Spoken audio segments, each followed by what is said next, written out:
माहौल एकदमै तातिएको जस्तो मैले महसुस गरेँ। हामीसँग अझै पनि केही कार्यक्रमहरू बाँकी नै छन्। सो मैले दाजुभाइ तथा दिदीबहिनी सम्पूर्णलाई एकैछिन भइरहेको बसिन म पुनः अनुरोध गर्न चाहन्छु, किनभने फेरि पनि हामीसँग यस्तै इन्ट्रेस्टिङ कार्यक्रमहरू बाँकी नै छन्।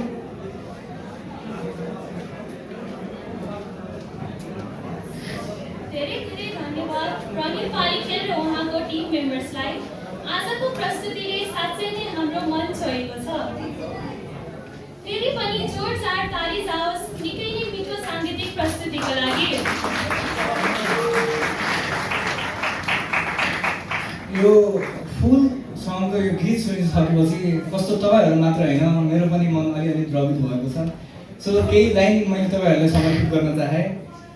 तिमीलाई फुल दिन्थे होला, मलाई नै फुल बनाउँछौ भन्ने डर छ। तिमीलाई फुल दिन्थे होला, मलाई नै फुल बनाउँछौ भन्ने डर छ। कोही नहुँदा साथमा मात्रै तिम्रो भर छ। अरू इच्छा त त्यस्तै हो, 4 वर्षमै इन्जिनियरिङ सक्छ भने एउटा मात्र रहर छ।